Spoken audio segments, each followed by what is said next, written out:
예레미야 7장 21절부터 28절까지 말씀.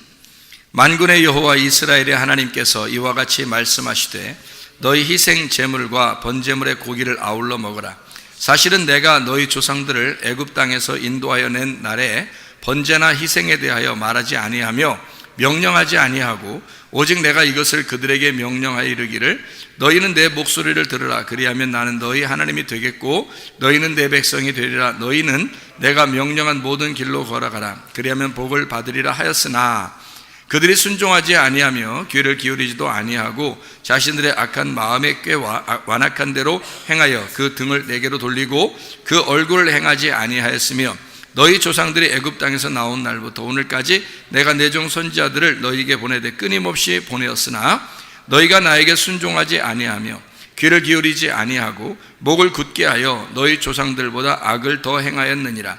네가 그들에게 이 모든 말을 할지라도 그들이 너에게 순종하지 아니할 것이요 네가 그들을 불러도 그들이 내게 대답하지 아니하리니 너는 그들에게 말하기를 너희는 너희 하나님 여호와의 목소리를 순종하지 아니하며 교훈을 받지 아니하는 민족이라. 진실이 없어져 너희 입에서 끊어졌다 할지니라. 아멘. 예레미야 7장 21절부터 28절까지 말씀을 우리 같이 읽어보았습니다. 하나님이 여기 성경에 보면 출애굽기, 레위기, 민수기, 신명기, 모세오경의 창세기 빼놓고 출애굽기, 레위기, 민수기, 신명기에 보면 다 뭐가 나와요? 하나님 앞에 제물을 드리라고, 희생 제물 드리라고, 예배 잘 드리라고 그렇게 나오잖아요. 그죠? 동물을 잡아가지고 이제 제물을 하나님 앞에 드리라고 그러거든요. 그런데 하나님은 여기다 뭐라고 써놨어요? 예레미야 7장에 보니까 뭐라고 써놨어요? 그런 제물을 드리라고 하나님이 명령한 적이 있다 없다?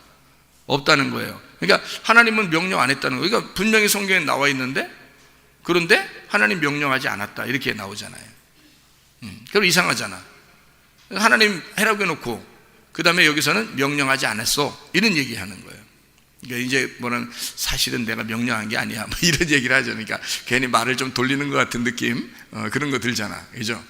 그러니까 이게 뭐냐 이거예요. 이게 뭐냐 이거야. 저는 이게 이제 느낌상 이 성경을 이렇게 읽으면서 그 느낌에 어떤 느낌이 드냐면 하나님이 그렇게 말하지 않았다라고 하는 거는 명령하지 않았다는 그런 내용으로 이게 보여요. 그러니까 명령하지 않았다 그런 내용으로.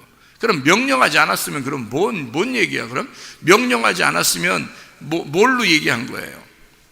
명령하지 않았으면 뭘로 얘기한 거죠? 명령하지 않았다? 그러면 뭘로 얘기하는 걸까? 네, 그러니까 명령이 아니면 약속이에요, 약속. 그러니까 하나님의 약속, 하나님의 언약이라는 얘기예요. 제가 왜 언약이라는 얘기를 이렇게 쓰냐면 약속이다, 언약이다 이런 얘기를 왜 쓰냐면 여러분 잘 들어봐요. 생각해 보세요. 지금 여기 이스라엘 백성들이 광야에 이제 나오잖아요. 애굽에 있다가 광야로 나온다고, 모세와 함께 나온다고요. 근데 그 광야에 나온 사람들한테 다 제사를 드리라고 하고 하나님이 이렇게 살으라고 저렇게 살으라고 이런 명령들을 다 내린 게 이제 출애굽기, 레위기, 민수기, 신명기란 말이에요. 그 모세가 이제 다 쓴 내용이에요. 그럼 거기에 다 예배를 이렇게 드려라, 제사를 이렇게 드려라, 뭐 이렇게 나오는 거거든요. 자세하게 나와요. 이렇게 해라, 저렇게 해라, 뭐 이렇게 안 하면 죽는다, 뭐 이렇게 잘해야 된다, 뭐 이런 얘기를 막 써놨어요. 그러면 우리가 척 봐도 명령이잖아요. 그런데 하나님은 자기가 명령하지 않았다고 여기 말하잖아요. 그죠? 그러면 명령이 아니니까 약속이고 언약이다. 그러면 보세요. 광야로 나온 백성들은 하나님 보실 때 광야로 나온 백성들은 지금 뭐라고 얘기하는 거예요?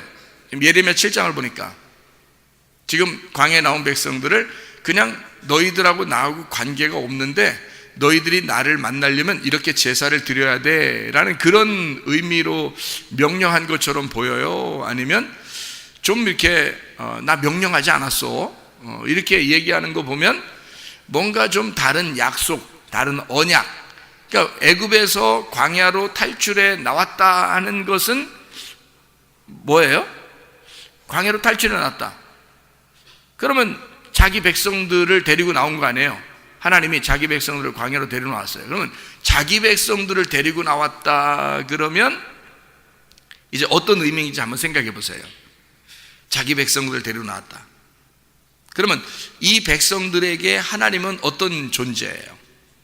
이 백성들을 데리고 나왔으니까 하나님은 어떤 존재예요? 이 백성들한테 자기가 광야에서 자기는 어떤 존재예요? 마치 자기 백성들이 나올 때 그 백성들을 자기 자녀라고 한다면 하나님은 아버지가 될 것이고, 그죠? 그들 백성들을 나올 때 그들을 양이라고 한다면 자기는 광야의 양들을 돌보는 목자가 될 것이고, 그리고 또 이 백성들이 자기의 백성들이 나올 때 자기의 백성들이 자기의 신부라 그러면 그 신부의 하나님은 남편이 되겠죠. 그렇게 되는 거예요. 그러니까 여러분 그 결혼식 같은 데 한번 가봤나요? 결혼식 구경하면 기분 좋죠. 그러면 결혼식 구경하면은 결혼식 할 때 왜 가장 하이라이트, 중요한 하이라이트에서는 뭐 해요? 결혼식 할 때 밥 먹죠. 여러분 밥 먹으러 가는 경우가 상당히 많지. 사람들 결혼식 한다고 밥 먹으러 그냥 가는 사람이 되게 많아요. 밥만 먹고 그냥 가는 사람도 있어요. 그냥 막 결혼식 구경도 안 하고. 이거 진짜 못된 사람이야. 왜냐면 결혼식을 갔으면 축하를 해줘야 되잖아. 축하를 해준다는 것은 거기 이렇게 앉아서 있어야 되는 거잖아요. 그죠? 그러니까 사진도 좀 같이 찍어주고요. 그죠? 그렇게 해야 되잖아요. 그죠? 새신랑 새신부는 막 같이 사진 찍어주면 그 사진 보면서 좋아하고 그러는 거 아니에요. 그죠? 그러니까 자기들끼리만 나가서 또 사진도 찍고 막 좋아하고 그러잖아요. 그러니까 새신랑 새신부는 이제 사진 찍는 거 엄청 좋아한다고요. 그러니까 다른 사람들은 다 사실 들러리죠. 그래서 일단 그 새신랑 새신부가 막 이렇게 돋보이게 그렇게 만들어 놓는 그런 이제 결혼식이 돼야 되는 거죠. 나머지는 다 찌그러지는 거죠. 그러니까 새신랑 새신부만 이렇게 돋보이고 나머지는 다 이렇게 찌그러져야지. 다른 사람이 더 돋보이면 어떻게 돼요? 새신랑 새신부가 쭈그러지면 이상하잖아요. 분위기가 살벌이 안 돼요. 좀 어느 정도 새신랑 새신부를 딱 이렇게 두각을 내야. 자, 새신랑 새신부가 결혼식 할 때 어떤 부분이 가장 하이라이트 같아요? 여러분 생각할 때는 어떤 부분이? 결혼식 할 때 밥 먹고 돌아가는 거 이런 부분이 가장 중요하다 이런 생각하지 마시고, 그럼 여러분 그건 어떤 일부 그런 사람들이 못된 사람들이 그렇게 하는 거고요. 진짜 중요한 그 결혼식의 가장 하이라이트가 가장 중심, 그 시간의 가장 핵심은 어느 시간일까? 결혼식 할 때. 지금 뭐 얘기하다가 지금 이 얘기했어요? 지금 뭐 얘기하다가? 하나님은 이 백성들에게 명령하지 아니하고 언약을 맺었다, 약속을 맺었다, 이런 얘기하다가 지금 이 얘기하는 거죠. 결혼 얘기. 그러면 결혼에서 가장 하이라이트는 뭘까? 어떤 시간? 무슨 시간? 언약하는 시간이에요. 둘이 약속하는 시간. 그것 때문에 결혼식 하는 거야. 밥 먹으려고 결혼식 하는 게 아니고, 사람들 밥 먹이고 보내려고 이렇게 결혼식 하는 게 아니에요. 결혼식은 둘이 서약을 하는 거예요. 둘이 서약하려고 결혼식 하는 거야. 여러분 아시겠죠? 서약하려고 결혼식 하는 거야. 그러니까 둘이 결혼식 할 때 말이에요. 결혼식 할 때 서약을 하는데, 자, 남편은 신랑 누구누구는 신부 누구누구를 맞이하여 정말 사랑하겠습니까? 이렇게 물어봐요. 자, 이걸 물어보고 여기서 이제 얘기를 하죠. 대답하죠. 네, 사랑하겠습니다. 뭐 이렇게 하잖아요. 그죠? 그러면 신부 누구누구는 신랑 누구누구한테 순종하며 잘 이렇게 따르고 그러겠습니까? 그러면 네, 잘하겠습니다. 뭐 이렇게 얘기하잖아요. 그죠? 그래서 이거를 갖다 주례자가 물어볼 때 신랑 누구누구는 신부 누구한테 이렇게 사랑해야 돼? 이렇게 명령하는 거 있어요? 그걸 못 들어봤죠? 신부 누구누구는 신랑 누구한테 복종해! 이런 얘기 들어봤어요? 못 들어봤어요? 잘 못 들어봤죠? 그런 얘기 하는 게 아니란 말이에요. 서로 서약이라는 건요, 자기의 스스로 약속을 하는 거예요. 스스로 약속을 하는 거를 서약, 언약, 그러니까 서로 쌍방간에 약속하는 시간이란 말이에요. 결혼식이라는 게 가장 중요한 시간이 뭐냐면 서로가 약속하는 거예요. 그 시간이에요. 약속하는 시간이란 말이에요. 명령하는 시간이 아니죠. 신랑이 신부한테 명령하는 시간이 아니란 말이에요. 신부가 신랑한테 명령하는 시간이 아니에요. 무슨 시간이에요? 결혼식은. 약속하는 시간이에요. 그러면 자, 결혼이라고 하는 건 전혀 모르는 사람이 결혼해요? 둘이 진짜 잘 아는 사람끼리 결혼해요? 여러분, 잘 아는 사람들끼리 결혼하죠? 그러면 잘 아는 사람들끼리니까 막 모르는 사람인데 막 데려다 놓고 막 명령하고 막 결혼식 할 때 그렇게 하는 사람 못 봤잖아요. 잘 아는 사람이니까 둘이 서로가 스스로 자기의 약속을, 서약을 하는 시간을 갖는단 말이에요. 그죠? 그게 결혼 서약이라는 거예요. 결혼 서약, 결혼 언약이라 그래요. 결혼 약속이라 해요. 어떤 사람들끼리 결혼해요? 잘 아는 사람들끼리. 모르는 사람하고 결혼하는 게 아니란 말이에요. 오늘 초면입니다. 이러면서 신랑 신부가 서로 인사하면 맞죠? 네, 오늘 초면입니다. 이러면서 결혼식 한 사람 없잖아요.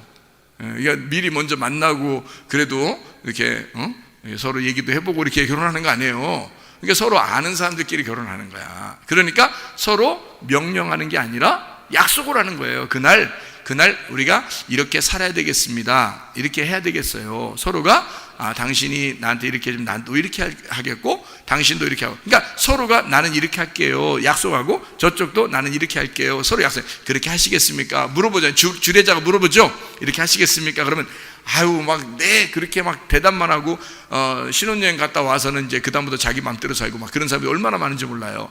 약속을 깨버리는 겁니다. 그죠? 약속을 깨버려요. 그래서 제가 우리 교회 다니는 그 신랑들한테는 제가 물어봐요. 한 번씩. 남자들한테는 결혼하면 한 번도 화 안 낼 수 있겠습니까? 이렇게 물어봐요. 그게 저보다 어리니까 어린 청년들한테 이렇게 물어봐요. 결혼하게 되면 한 번도 짜증 안 내고 화 안 낼 자신 있느냐? 이렇게 물어봐요. 그러면 결혼해라.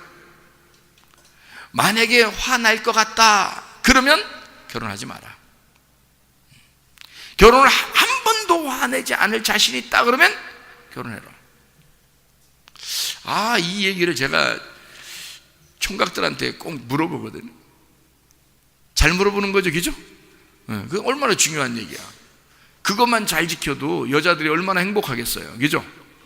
그러면 화 한 번도 안 내는 신랑과 함께 사는 신부는 남편에게 정말 복종하고 사랑하고 그러지 않겠습니까?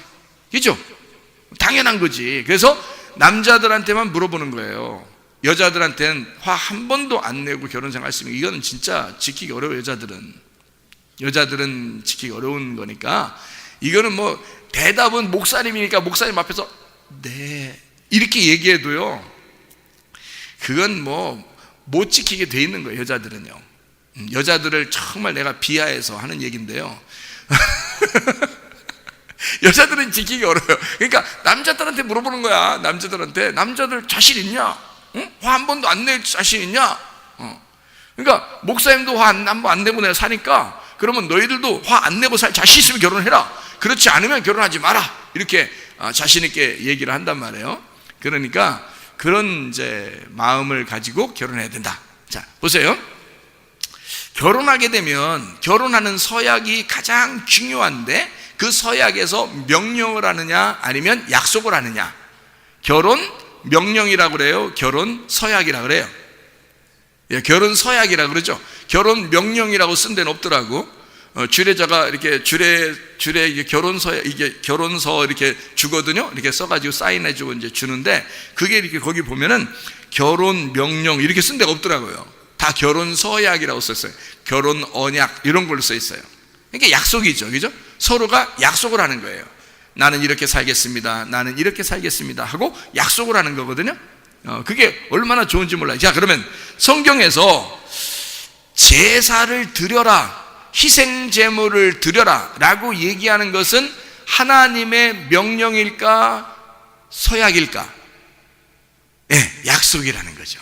그런 면에서 약속이라는 거예요. 제가 얘기하는 거는. 그러니까 애굽에서 이스라엘 백성들을 끌어낼 때 일단 광야로 데리고 나왔을 때 하나님은 이스라엘 백성들을 뭐라고 여기냐면 양들을 데리고 나왔다. 자기 양들을 데리고 나왔다.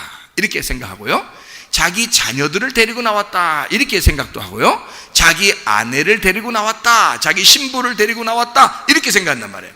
신부 데리고 오면 하나님의 신랑인 거고 자녀들 데리고 나면 하나님이 아버지가 되신다는 거고, 양들을 데리고 나왔다 그러면 하나님이 목자가 되신다는 얘기입니다. 그러면 광야에서 자, 누가 책임진다는 얘기예요? 자녀들은 아버지가 책임진다는 얘기고, 신부는 신랑이 책임진다는 얘기고, 그죠? 양들은 목자가 책임진다는 얘기야. 그러니까 양들한테 뭐라고 그러냐면, 양들한테 야, 니네 말이야, 광야로 나오면 이렇게 해야 돼. 목자가 아무리 명령해도 말해요, 양들이 못 알아들어요. 양들이 못 알아들어. 못 알아들어. 그래서 그냥 목자 혼자 약속을 하는 거예요. 그냥 양들하고 같이 목자 혼자 약속을 하는 거야. 자녀들한테도 마찬가지야. 뭐 어린애들한테 어른 아버지 엄마가 뭔 명령을 내려요. 약속을 하는 거죠. 그냥 아빠 엄마가 널 책임질 거야 이러면서 약속하고 이렇게 해줄게, 그런 게 하는 거죠. 신부한테 신부가 뭘 알아서? 신부가 뭘 알아, 여러분? 응? 여자가 이렇게 하면 이제 비하가 되는 거예요. 그러니까 여자에게 뭘 진짜 몰라서 그런 게 아니라, 남자가 내가 여자를 책임져야지, 그런 마음을 가지고 약속을 하는 거예요. 그게 이제 신랑의 약속이라는 거죠. 그러니까 명령이 아니라 약속이다. 다시 말하면 광야에 나온 백성들을 명령으로 생활하라고 하지 않고 언약으로, 결혼 서약으로 너희들 이렇게 약속하며 우리 서로 사랑하면서 살지 않겠냐 하면서 데리고 나온 거지, 명령이 아니었다, 이런 얘기를 지금 하고 있는 거예요. 사랑해서 약속하는 거야, 이런 말이에요. 그러니까 명령하는 게 아니고, 나는 너희들 이거 안 하면 너희들 죽일 거야, 막 패버릴 거야, 막 이런 명령이 아니고, 나는 너희들 정말 사랑하니까 광야에 나온 너희들과 함께 서로 약속하는 거야. 내가 너무 사랑하니까 서로 약속하자. 이건 결혼 관계야, 결혼 관계. 그래서 너희들 일단 데리고 나오면 내 백성으로 데리고 나온 거야, 내 아내로 데리고 나온 거야, 내 자녀로 데리고 나온 거야. 그러니까 결혼이야. 그러니까 이건 서로의 언약이고 약속인 거지. 무슨 말인지 알겠죠? 자, 명령이 아니고 약속입니다. 그러니까 하나님은 여기 성경에 나와 있는 모든 것들이 사실은 알고 보면 하나님은 명령한 것이 아니라, 하나님은 나를 사랑해서 주신 약속들이 구약의 말씀이라는 거예요. 구약의 말씀 어떻게 보면 막 무섭잖아요. 막 이렇게, 아니면 막 패 죽일 거야, 막 이런 얘기 막 써있고 막 이러잖아. 무섭잖아요. 근데 알고 보면 하나님이 사실 우리를 막 미워서, 너 잘못하면 미워할 거야, 너 내 말 안 들으면 패버릴 거야, 막 이런 의도가 아니란 말이에요. 너와 내가 서로 사랑하는데 서로의 책임을, 사랑이라는 건 쾌락이 아니라, 사랑이라는 건 서로의 책임이라는 게 있잖아. 그러니까 우리가 서로 책임을 지자는 그런 얘기고, 서로 통제하고 서로 질책하고 서로 다스리는 그런 다스림 속에, 통치 아래에 있는 것, 그런 약속을 서로가 하자, 그런 말씀들이란 말입니다. 자, 이해가 되겠죠? 그러니까 한마디로 말하면 하나님이 우리를 섬겨주겠다. 자, 왜? 우리가 못하니까. 우리가 할 수 있는 게 아니란 말이에요. 자, 우리가 하나님을 섬길 수 있겠어요? 못해요. 하나님이 다 하신 거야. 그래서 하나님이 너희들 못하니까 내가 내 아들을 보낼 거야, 이 땅에. 그래서 내 아들을 보내서 내 아들이 나에게 100% 순종할 수 있도록 만들어 줄 거야. 그리고 그 100% 순종한 아들을 너희들은 따라오기만 하면 돼.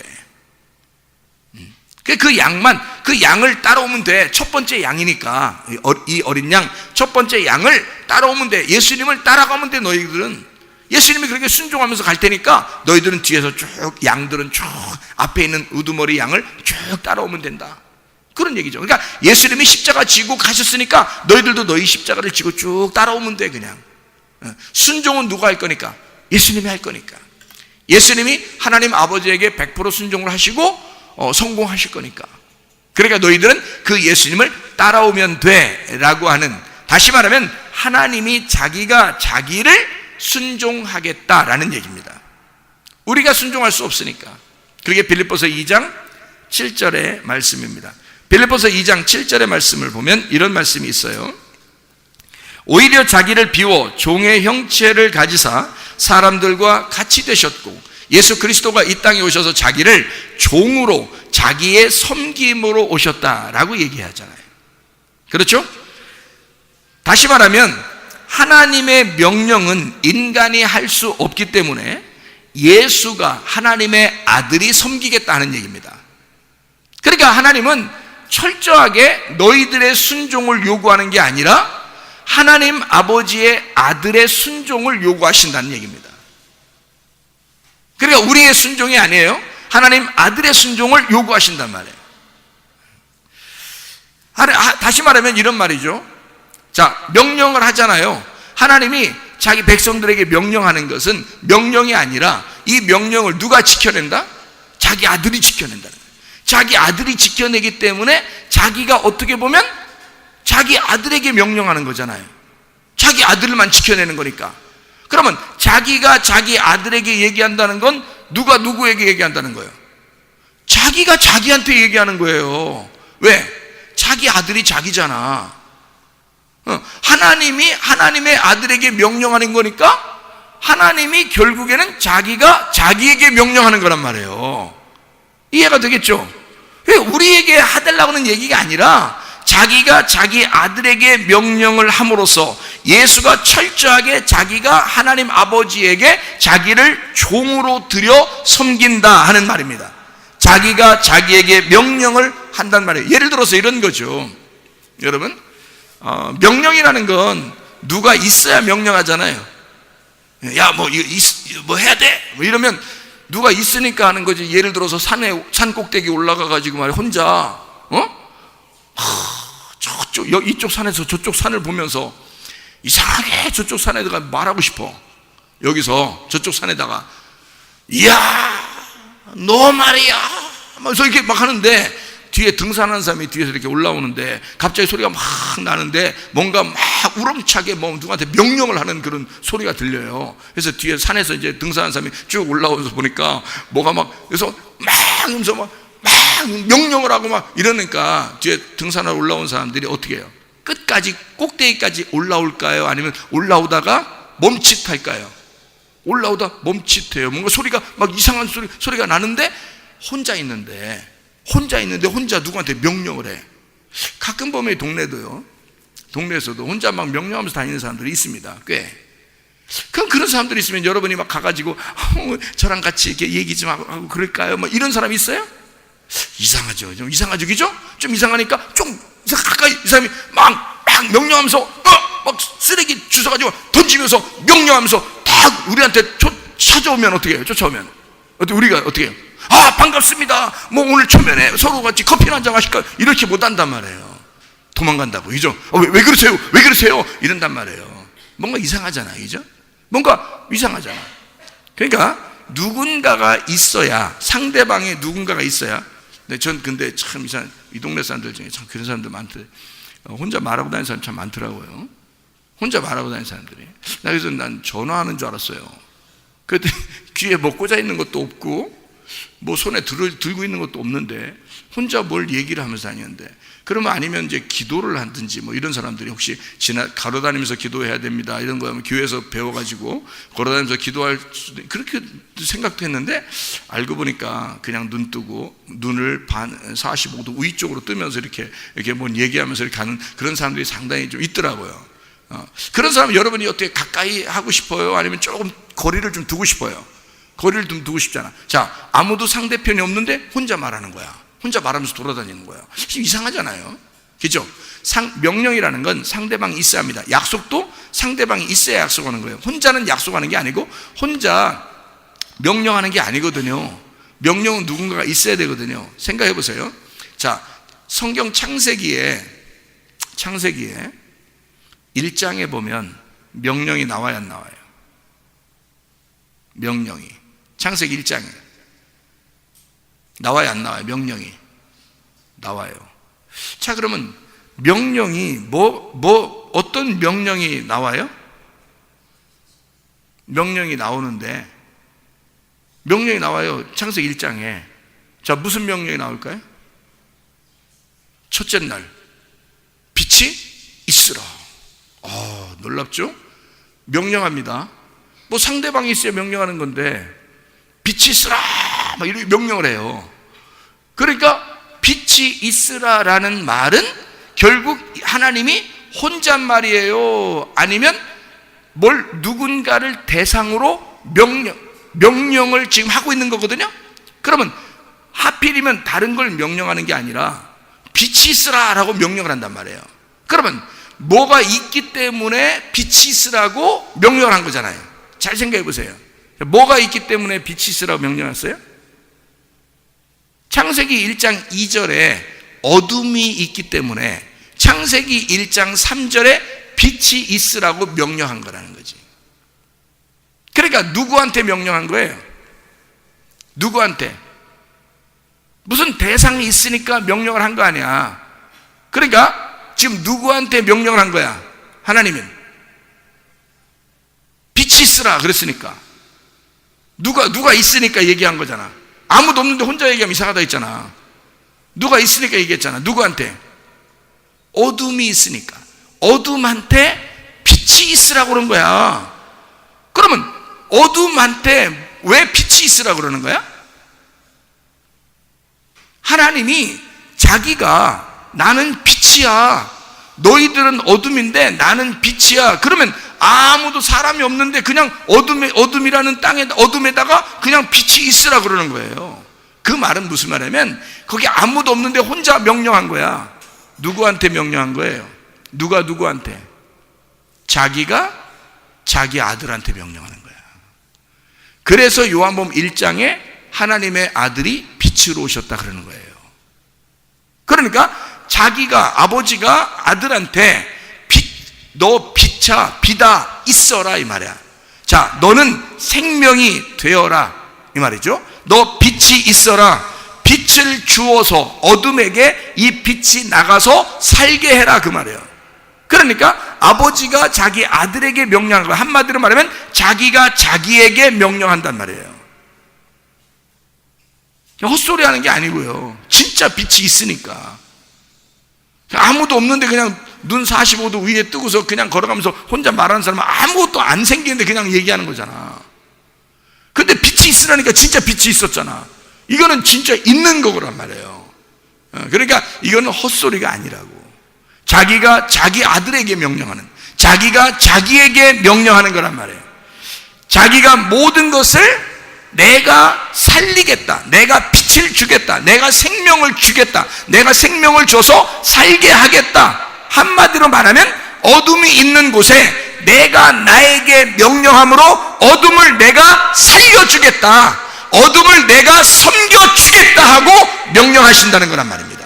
자, 다른 사람에게 얘기한 게 아니고 자기가 자기에게 명령하는 거라고. 왜? 어둠을 살려줘야 하니까. 그게 빛이 나가야 살려지니까. 자, 무슨 말인지 알겠죠? 사람들이 행하라는 얘기가 아니란 말이에요.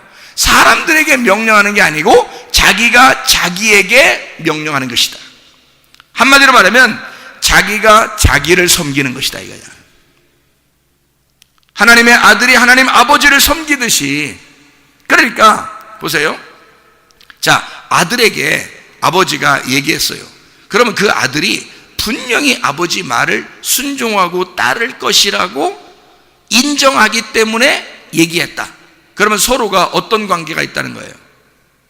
서로가 신뢰 관계가 있다는 얘기야. 믿는다는 얘기야. 나는 아들을 믿어. 내가 말하면 이렇게 할 거를 내가 믿어. 그러면 아들이 분명히 이렇게 할 거야. 그러면 명령하죠. 그러면 서로 약속을 하죠. 그러니까 서로가 서로에게 약속의 관계가 되면 서로가 믿는 거란 말이에요. 서로 신뢰가 되는 거란 말이에요. 이런 믿음의 관계가 서로에게 믿음이 필요한데 이 믿음은 언제 생기는 거야? 어떻게 할 때 생긴다고 그래요? 믿음이 어떻게 할 때 생기는 거예요? 말씀을 들을 때 믿음이 생긴대요. 그러면 여러분을 하나님이 믿을 때 하나님이 하나님을 신뢰한다면 여러분이 하나님을 신뢰하고 하나님이 여러분을 신뢰하려면 어떻게 하면 신뢰가 되겠어요? 말씀을 들으면 신뢰가 된다는 거지. 말씀을 들으면 믿음이 생긴다는 거죠. 그러니까 사람들은 말씀을 안 들으면서 나 하나님 믿어요, 이건 안 된다는 얘기예요. 그건 눈 45도로 뜨고 그냥 혼자 말한다는 똑같아요. 상대방이 있어야 되잖아. 서로의 신뢰관계, 서로의 약속이라는 건 상대방이 있어야, 신랑은 신부가 있어야 되고 신부는 신랑이 있어야 서로 약속, 결혼에 서약을 하는 거죠. 혼자 서약하는 게 없잖아요. 그럼 혼자 무슨 결혼이야? 결혼식 하는데 신부가 나타나질 않았어요. 그래도 신랑이, 제가 바빠서 그러는데요, 그냥 빨리 결혼 끝냅시다. 신부가 안 왔는데, 신랑이 그래요? 신부 안 왔는데 신부가 와가지고, 아니 신랑이 안 왔는데 신부가 와가지고, 우리 그냥 저 바쁜데요, 그냥 결혼 빨리 하고 끝나죠 뭐, 이렇게 할 수 있겠냐고요. 신부가 안 왔는데 신랑이 나 결혼 빨리 끝내십시오, 이렇게 하는 사람이 있겠냐고요. 안 된다고요. 그 결혼은 파토가 된다고요. 다시 해야 돼요. 다시 모여서 돼요. 둘이 같이 왔을 때 해야 되는 거예요. 신뢰, 서로의 믿음이라는 건요, 한쪽 사람이 믿어서 되는 게 아니에요. 양쪽에 서로 신뢰가 돼야 된다는 거야. 하나님은 우리를 믿으셔요. 하나님은 우리를 신뢰하신다고. 하나님 전적으로 우리를 믿는데 우리 쪽에서 하나님을 안 믿는단 말이야, 문제는. 그러니까 서로 결혼이 안 되는 거예요. 결혼 서약이 하려면 서로가 서로의 신뢰관계가 있어야 결혼이 성립이 되는 거잖아요. 근데 하나님은 우리를 믿는데 우리는 하나님을 안 믿어요. 그러니까 너희가 하나님 믿으려면 말씀을 들어야 된다는 거야. 말씀을 들으면 너희가 믿음이 생기는 거 아니냐. 하나님의 말씀을 너희가 들음으로 믿음이 생긴다. 그래서 말씀을 듣게 되고 믿음이 생기면 하나님을 신뢰하는 거죠. 그러면 서로가 약속을 하는 거란 말이야. 자, 그러니까 아직 약속을 받지 못한 사람들은 그게 뭘로 들려? 명령으로 들리는 거지만, 약속을 서로 서약을 해서 서로가 신뢰하는 관계가 되고 서로가 서로를 알게 되면 어떻게 해요? 이게 약속이라는 걸 알게 된다는 거죠. 하나님의 말씀은 명령이 아니라, 나를 무섭게 하는 명령이 아니라 결혼 서약과 같은, 사랑하기 때문에 지켜달라고 하는 그런 약속과 같은 것이다. 그런 이야기로 하나님 말씀이 들린다는 거죠. 구약 성경이 그러니까 율법이 율법으로 보이는 게 아니라 하나님의 약속으로 보인다는 거죠. 우리와 어떤 사랑의 관계로서의 그런 약속으로 보인다 하는 얘기입니다. 자, 누가 지키기 때문에? 내가 지키는 게 아니라 하나님의 아들이 이 땅에 와서 자기가 종의 형체를 입어 자기가 아버지를 섬기기 때문에, 우리가 하는 게 아니라 그 아들이 다 섬겨서 십자가 못 박혀 죽으셨어요. 완성이 됐단 말이에요. 우리는 그 예수님을 믿으면 가는 거예요. 예수님을 믿으면 따라가는 거야. 그렇게 하자는 거예요. 하나님은 너희들이 하는 게 아니야. 너희들 보고 해달라는 게 아니었어. 너희들에게 명령 내린 게 아니었어. 나는 너희들에게 사실 서로 약속을 하는 사랑의 관계를 맺자라고 얘기하는 거였다는 거죠. 하나님 우리를 전적으로 사랑하신다는 얘기였습니다. 자, 출애굽기 20장에 보면 여러분 십계명이 나오죠. 십계명. 그러면 십계명 전체가 다 어떤 얘기예요? 십계명이. 십계명에서 뭐 1계명, 2계명, 3계명, 4계명, 5계명, 6계명 막 이렇게 쭉 있잖아요. 그럼 거기에 보면 살인하지 마라, 뭐 도둑질하지 마라, 뭐 이런 음란하지 마라, 뭐 이런 게 있잖아요. 그죠? 간음하지 마라, 뭐 이런 게 있는데, 살인하지 마라, 도둑질하지 마라, 간음하지 마라, 뭐 이런 얘기 했어요. 그러면 그게 우리한테 명령을 내린 거예요? 아니면은 서로 약속을 하자는 얘기예요? 약속을 하자는 얘기예요. 우리가 서로 사랑하려면 서로의 신뢰의 관계가 돼야 되는데, 그런 신뢰의 관계에서 서로가 약속을 하자는 얘기야. 무슨 말인지 알겠죠? 자기가 누구한테 약속하자는 얘기, 명령하는 거예요. 십계명이라고 하면 우리한테? 아니라니까요. 자기가 누구한테 약속하는 거야? 명령하는 거다? 아버지가 아들에게 명령하는 거다. 그 아들이 누구예요? 예수님. 그러니까 하나님은 하나님 자신에게 명령하는 거예요. 그게 너 이렇게 해, 살인하지 마. 누가 누구한테 명령하는 거예요? 하나님이 그 아들 예수에게, 하나님이 자기가 자기에게. 자, 무슨 말이에요? 왜 그렇게 말해요? 자기가 자기를 다짐하는 거란 말이에요. 자, 우리에게 그렇게 안 하면 너 패 죽일 거야, 이런 어떤 의미가 아니라, 하나님이 잘 생각해 보세요, 여러분. 자기가 자기한테 명령을 함으로써 자기가 다짐하는 거잖아요. 잘 생각해 보세요. 그러면 우리가 지키는 거다, 하나님 아들이 지키는 거다? 하나님 아들이 지키는 거다. 그러니까 여러분, 이 세상 사람들이 하나님의 아들도 안 됐는데 다 지킬 수 있을까요? 이렇게? 못 지키죠. 근데 여러분, 교회에 나와서 하나님 말씀 듣고 하나님의 자녀가 됐어요. 하나님의 아들이 됐어요. 그러면 이거 지키라고 안 해도 지키죠. 그런 거 말 안 해도 지킨단 말이에요. 이건 뭐 너무 쉬운 거야. 그냥 하나님의 아들의 삶을 살게 되면 당연히 지키는 거란 말이에요. 당연한 얘기란 말이에요. 그죠? 그러니까 이것이 명령이 아니라 하나님의 아들이 되면 뭐가 되는 거예요? 약속이 되고 서약이 되고 사랑이 되는 거란 말이에요. 아버지가 아버지의 아들과 함께 명령했던 그 약속했던 그 내용이 우리에게는 사랑으로 들린단 말이에요. 누가 이행했기 때문에? 그 아들 예수가 다 이행했으니까, 그 아들 예수가 다 실천했으니까 우리는 너무 사랑스러운 거야. 그 아들 예수가. 그러니까 예수를 너무 사랑하니까 그 아들 예수를 나의 신랑으로 받아들이는 거야. 그러면 그 아들 예수 신랑을 너무 사랑하잖아, 우리가. 그러니까 너무 사랑하니까 그냥 어떻게든지 잘해주고 싶은 거예요. 그죠? 그게 사랑이란 말이에요. 사랑하면 뭐든지 해주고 싶으잖아요. 명령하는 게 아니죠. 야, 너 교회 열심히 다녀. 그리고 열심히 헌신하고, 기도해 열심히 해.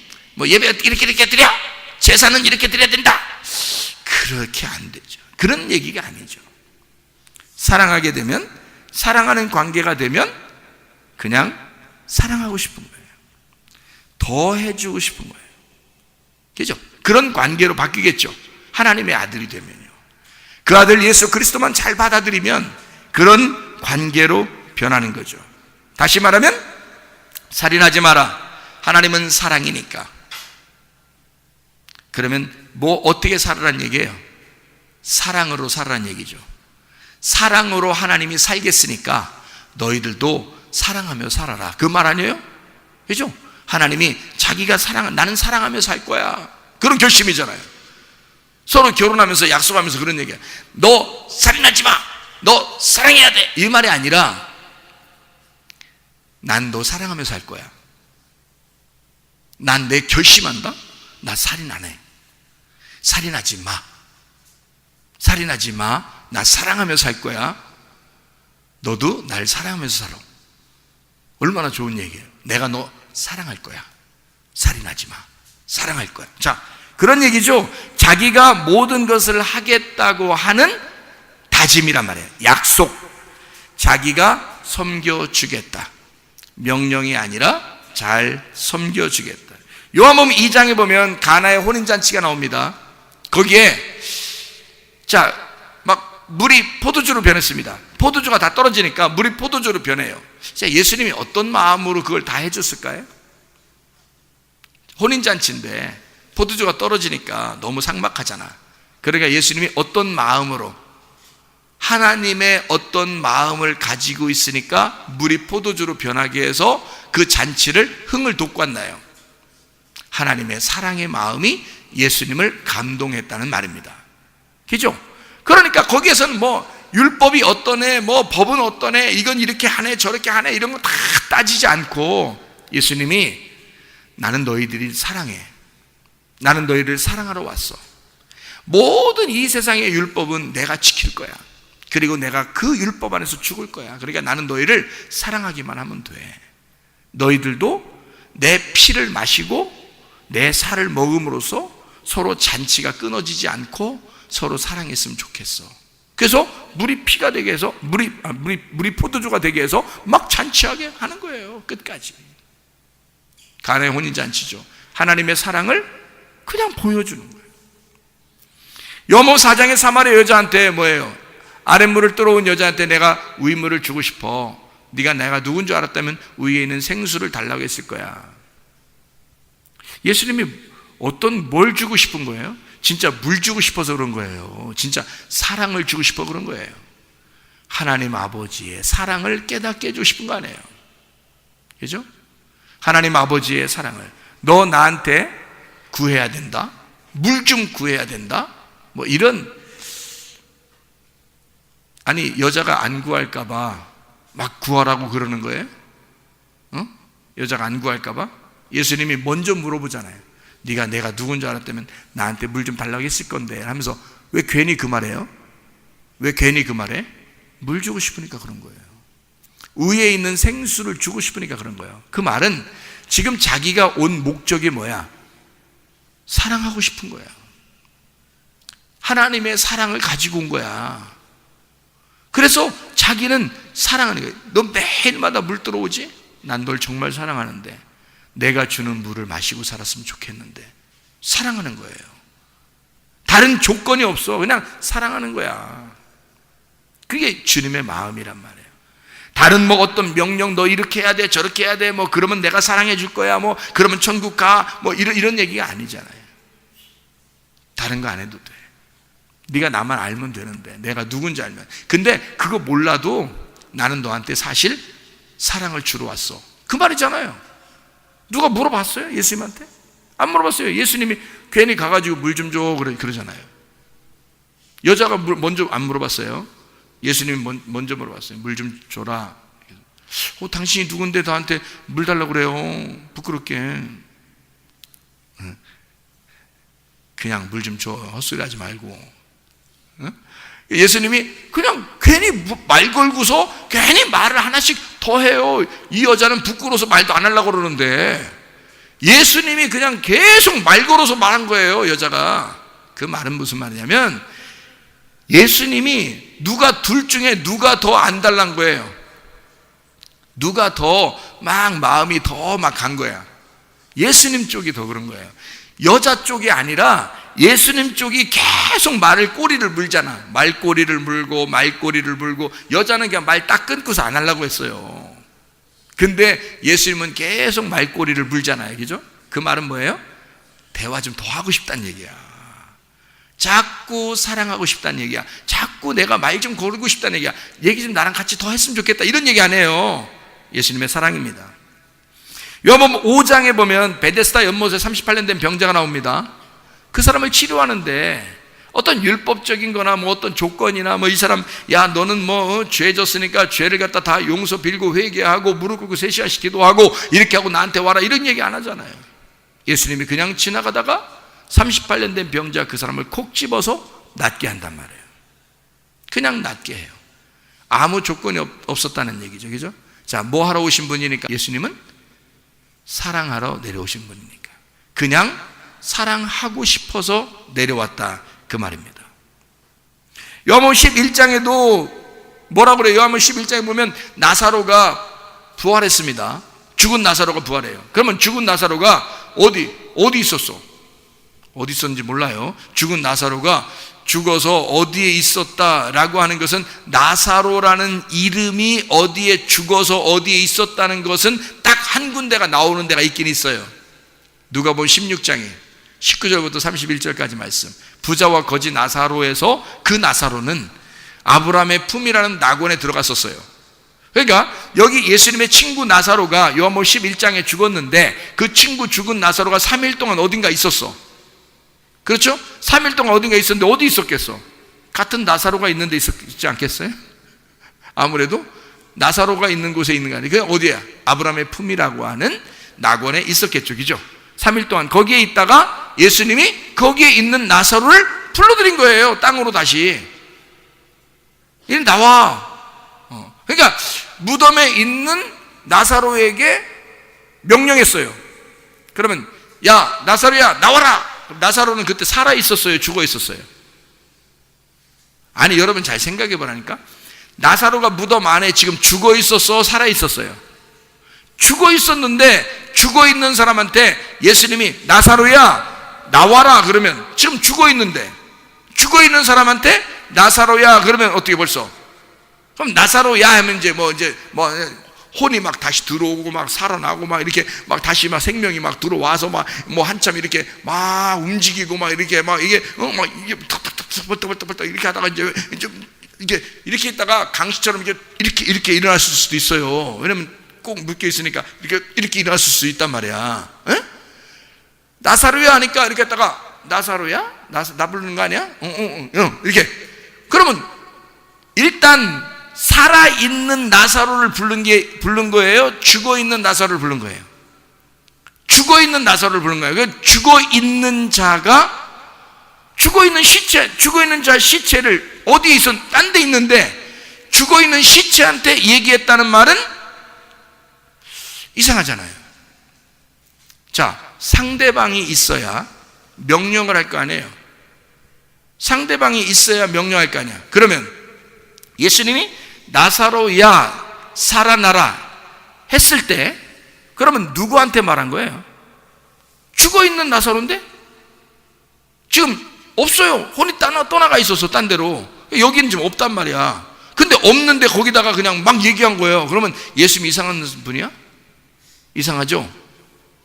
그러니까 그게 뭐냐면 나사로야 나와라 명령이잖아요. 명령했는데 그게 이런 말이에요. 자, 예수님이 사람들을 향해서 믿음이 없는 사람들, 부활에 대해서 전혀 모르는 이 사람들이 너무 안타까운 거예요. 그래서 예수님이 눈물을 흘리시는 거예요. 그리고 나사로야 나와라 그러는 거야. 그 나사로야 나와라 하는 그 나사로가 죽어있는 사람이야. 지금 어디 있는지 몰라. 근데 예수님이 지금 부르는 거예요. 그러면 지금 시체한테 얘기하는 거니까 전혀 뜬금없이 얘기하는 거란 말이에요. 그죠? 그런데 누군가, 아니 여기에 누가 있어야 내가 부를 거 아니오. 여기 누군가 살아있는 사람이 있으면 나와라 아니면 일로 와봐 이렇게 내가 말할 거 아니에요. 그죠? 그런데 사람이 없다니까. 거기에 지금 죽어 있다니까. 근데 그걸 부른다는 얘기는 누가 누구한테 얘기하는 거예요? 자기가 자기한테 얘기하는 거예요. 왜 자기가 자기한테? 뭔가 대상이 있어야 명령을 할 거 아니에요. 나사로야 나와라 명령할 거 아니야. 근데 자기가 자기한테 얘기해. 왜요?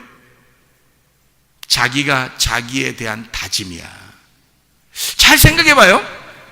죽어있는 자에게 자기가 지금 얘기하는 거야. 그러면 자기는 다짐을 하는 거야. 어떤 다짐? 나는 생명이야. 내가 생명이라고. 내가 생명이니까 내가 말하면 너는 살아나야 돼. 너에게 생명이 들어가야 돼. 그게 명령이란 말이에요. 자기가 자기에게 말하는 거라고. 나는 생명이니까 너에게 생명이 들어가야 돼. 그 말이잖아. 나사로야 살아나라 할 때 그 나사로야 살아나는 나사로는 지금 죽어있는데 어디에 있어? 그러니까 여기에 있는 것처럼 내가 생명이니까 너는 죽은 게 아니야 이 말이잖아. 이해가 되겠어요? 내가 생명이니까 생명 안에서는 죽은 자가 없어. 그러니 사람들이 볼 때는 죽은 자인데 시체인데 내가 내 생명이니까 내가 생명 안에서 너는 살아있는 자라고 부를 거야 이 말이에요. 그러니 자기가 자기에게 말하는 거야. 내가 생명이니 생명을 받으라 그거야. 내 생명을 받으면 넌 살아나서 나온다. 그러니 나사로야 나와라 그러죠. 자기가 자기에게 명령하는 거예요. 너는 살게 될 것이다 이거지. 너는 살게 될 것이다. 내가 생명이니까 너는 살게 될 거야. 다시 말하면 너 죽어 있는데 내가 내 모든 생명의 일을 내가 할 거야. 그 말이잖아요. 내가 생명이니까 내 생명의 일을 너에게 할 거야. 그게 자기의 섬김이죠. 나사로 보고 뭐 어떻게 하라는 게 아니에요. 예수님이 자기가 섬기러 왔으니까 내가 생명으로 너를 섬길 거야. 내 생명을 너에게 줄 거야. 그 말이죠. 자기의 섬김입니다. 요한복음 6장에 보면 5,000명을 먹입니다. 제자들에게 이 5,000명을 너희들이 먹여라 그래요. 그러면 제자들이 어떻게 먹여요? 그걸 갖다가. 근데 제자들이 이 보리떡 5개하고 물고기 2마리를 이제 띄어서 나눠주기 시작했어요. 나눠주기 시작하는데 이상하게 띄면 또 생기고 띄면 또 생기는 거야.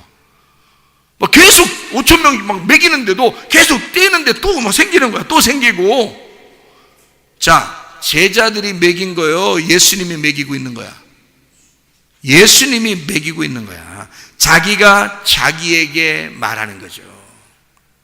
제자들이 어떻게 할 수 있어요? 제자들이 하는 게 아니라고. 내가 이 백성들을 섬길 거야. 광야로 나온 이 백성들을 내가 섬길 거야. 그러니까 너희들은 그냥 떼서 줘. 내가 줄 거니까. 내가 하늘의 양식이니까. 그러니까 나를 뜯어서 주는 거야. 너희들은 날 뜯어서 줘. 계속 줘. 그러면 그들이 먹을 거야. 제자들한테 말하는 게 아니라 내가 이들을 먹일 거야. 그 말이잖아요. 자기가 모든 것을 하겠다. 자기가 섬겨주겠다라는 말입니다. 여러분, 우리는요, 어떻게 보면 내가 뭐 좀 해야 되겠다, 교회 와서 내가 하나님을 좀 잘 섬겨봐야 되는 게 아닌가, 이런 생각을 할 때가 있습니다. 그건 종교예요. 종교적인 우리의 신앙심입니다.